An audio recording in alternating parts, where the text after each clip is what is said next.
いやいっぱいありますよ。 NG だけです。私ですよほとんど NG 出してんのもあーっつってずっとあーとか言ってもみんなに笑われてますけど、なんか私が一番この作品でちゃんとなんていうか皆さんの力になりたいしなれる部分ってやっぱ歌だと思ってるので、そこだけはもう他のとこはーってなってますけど、そこだけはちゃんとやろうという気持ちで、やってるんですけど、どうしてもやっぱりお芝居の部分とかは皆さんの手を借りてなんかずっとそこに突っ立ってたりして、その隣で次セリフ言ってくれる方がグーって引っ張ってくれたり、こう腰に手を当ててこっちだよこっちだよってこう連れてってくれたりとか、もうそんなのばっかりなんですよ日々。でも楽しいです。ワイワイやってます。でちょうどこう始まった時はちょっとみんな緊張してたんですけど、一緒にこう日々を過ごしていく中ですごく打ち解けてきて、いろんな話をシーンのない袖でずっと喋ってたりとか、行かなきゃみたいな、そんな感じで和気あいあいと部活みたいな感じで、やっています、カーティス今回演じるスピさん、初めましてだったんですけど、ラ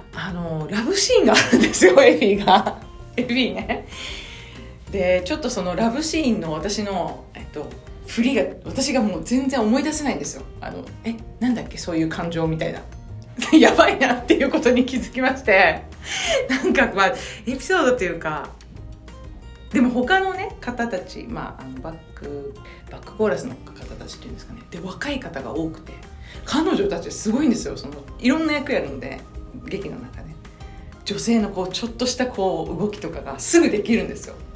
でそれがなんかすごいなと思って、でもやっぱり大げさに舞台ではやらなければいけない。でも私はもうその恋に落ちるシーンとかもどう動いていいか分かんない。分かります？多分想像できると思うんですけど、美穂がこうなってるシーンっていうのは、それがねものすごい今の課題というかね、大変なんですけども、そのラブシーンを忘れてるというかですね、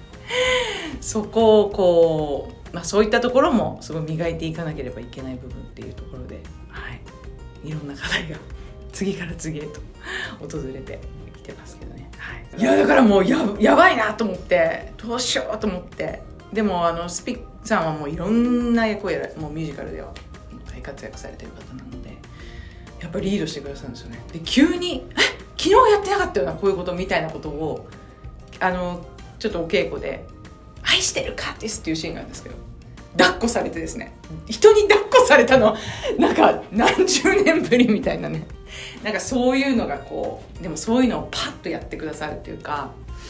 やっぱすごいなと思って、その引き出しがあるというかね、私はもううわーってなりましたけど、もうそれでみんな爆笑みたいな感じ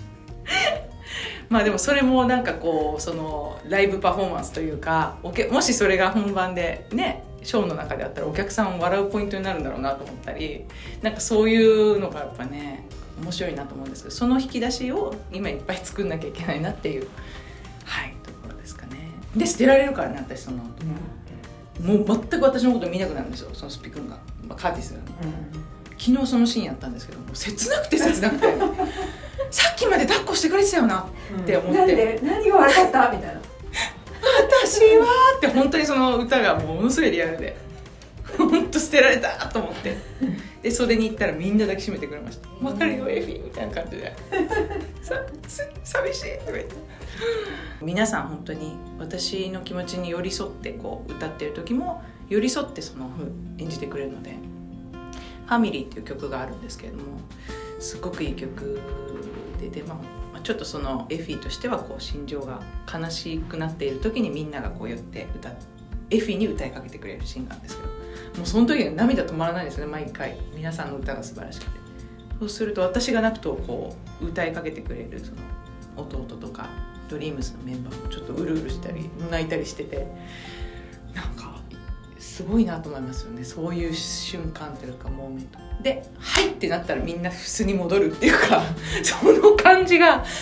ぱ役者さんってすごいなと思って、思ったりしてます。そうですね、やっぱどうしてもその日本語っていろんな意味を含めたりするので、例えば英語だと love ってあってもそれも人それぞれいろんな受け取り方があると思うんですけど、それがそのなんていうのかな、恋である時点の人もいれば、ラブで愛とか、もっと分かんない情とか、なんかそういうものがあったりするかもしれないし、本当にこの今回のキャストでしかできないこのドリームガールズだとは本当に思うんですね。で、私の場合は今回ダブルキャストということで、村川絵里さんと私でエフィー・ホワイトをやってるんですけれども、本当に最初のお稽古からもう2人ともずっとベタでいて、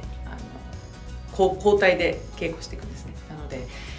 村川さんエフィーの時はこんな風に演者さん、他の演者さんはこういう風になるんだって、私が入るとまた全然違う、動きとかそのニュアンスが変わったりするので、この一人変わるだけでここまでお芝居って変わるんだなっていうのを、体感したり見たりしていて、なので本当結局はこう演じている皆さんの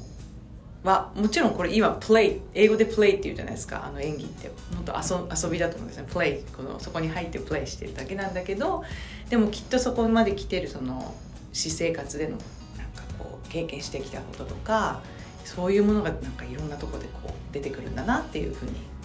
思って、それがすごく楽しいというか面白いところだなと思いますね。はい。ということで、ドリームガールズいろいろお話ししてきましたけれども、ぜひ、チケットがまだある、エリアもありますので、皆さん見に来ていただきたいなと思います。東京は、2023年今年ですね、2月5から2月14、東京国際フォーラムホール C、 こちらも売り切れておりますので、チケットをゲットしてくださった方は楽しみにしててください。大阪が2月20日から3月5日梅田芸術劇場メインホール、そして福岡公演博多座が3月11日から3月15日、名古屋ですね、3月22から3月26、みその座となっております。チケットもまだありますし、あとダブルキャストなので、ぜひもしよかったらどちらも見ていただきたいなと、はい、2人のエフィーを楽しんでいただきたいなと思います。よろしくお願いします。いつも福原美穂の YouTube チャンネル、ご覧いただきありがとうございます。いいね、シェア、そしてサブスクライブの方もどうぞよろしくお願いします。